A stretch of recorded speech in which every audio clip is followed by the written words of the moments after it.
सारे ही क्रिकेटर्स को कोई ना कोई मौका मिल रहा है, तो आप क्यों कोचिंग में नजर नहीं आ रहे?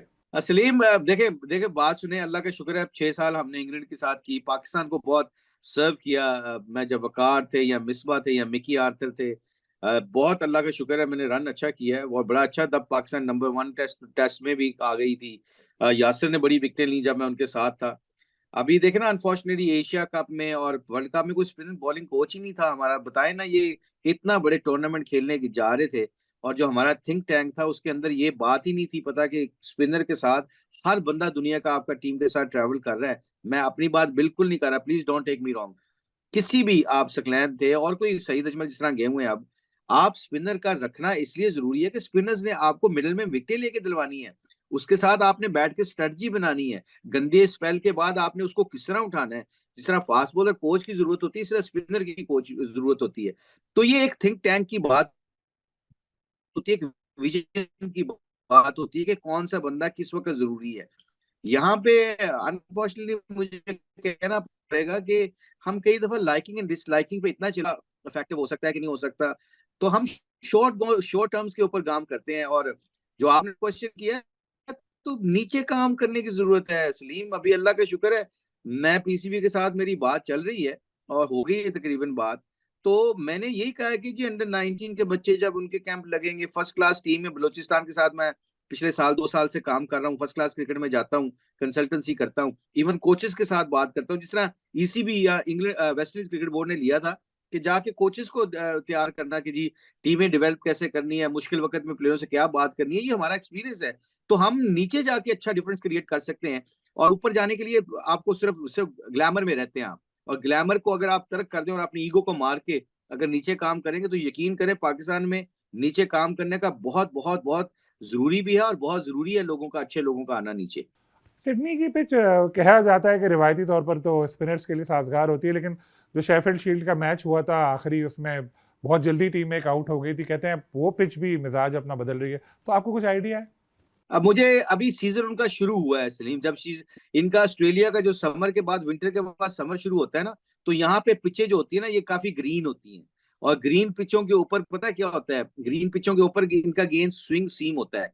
और स्पेशली जो सिडनी की पिच है ना, ये स्पिन जरूर, आप देखा पर्थ की पिच देखा नहीं आपने, नेथन लाइन 7-8 आउट कर गया था उधर। मेलबर्न में पहली इनिंग में उसने चार इंपॉर्टेंट 3 या 4 विकेट लेके हमें नीचे बैकफुट पे ले गया था। स्पिनर्स का वहां सबसे स्पिन से भी ज्यादा बाउंस मिलता है। और बाउंस जो होता है ना, वो आपको बहुत विकेट दिलवा सकता है अगर आप टेक्टिकली स्मार्ट हो कि कौन से बैट्समैन के लिए कौन सी फील्ड खड़ी करनी है। You need a good spinner over there, जो आपको बाउंस मिलता है, specially wrist spinner. Wrist spinner से क्या होता है कि अगर आपकी पिच स्पिन हो जाते हैं, बैट बैट के चांसेस हो जाते हैं, स्लिप में आउट होने के चांसेस होते हैं, ड्राइव मारते हुए कवर में कॉटन बॉल के चांसेस हो जाते हैं।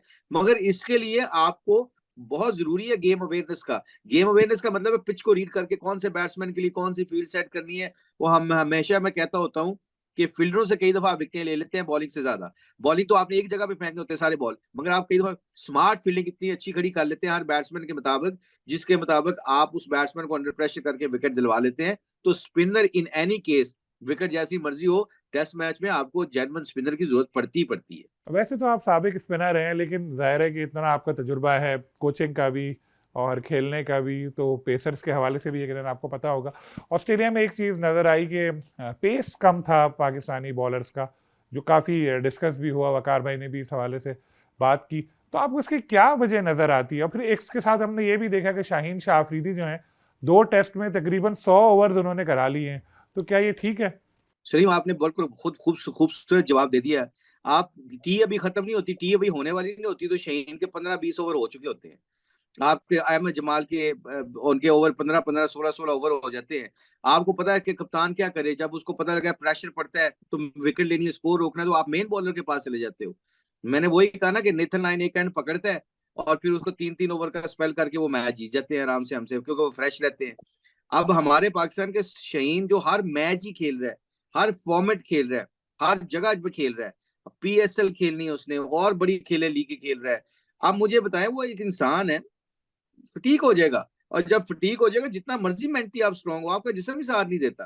तो इसलिए सम टाइम हमें ये बनाना चाहिए, कैटेगरीज बनानी चाहिए कि कौन से बंदे को कितना रेस्ट चाहिए, उसका वर्कलोड कैसा होना चाहिए, उसकी फिटनेस के लिए हमें क्या रूल करना चाहिए। इसीलिए देखे ना आप, वो खुरम शहजाद है, वो भी इंजर्ड हो गया बेचारा। वो पहले टेस्ट मैच में बड़ी अच्छी बॉलिंग की थी। अमीर हमजा क्योंकि फर्स्ट क्लास क्रिकेट बहुत खेल रहा था, अब उसको पता था कब जोर लगाना कब नहीं। मैंने उसकी देख रहा था पेस, कभी वो 122-23 पे भी आ जाता, एकदम 131-32 पे भी चले जाता था। उसको पता था फर्स्ट क्लास क्रिकेट खेल खेल के कि अब टाइम है जोर लगाने का, अब टाइम जोर लगाने का नहीं है। जिस बंदे ने ये प्रोसेस किया होता है ना, उसको फिर ये पता होता है। जिसने ये प्रोसेस ही नहीं किया हुआ, वो आउटकम के चक्कर में इतनी, शहीन को देख लो आप, ही मुझे लगता है कि वो इतने फोर डे क्रिकेट नहीं खेला हुआ ज्यादा। तो उसको क्या है कि वो एवरी टाइम वो स्ट्राइकर है, तो जब भी वो आता है वो विकेट लेने के लिए आता है, और विकेट लेने के लिए फिर वो जोर लगाता है।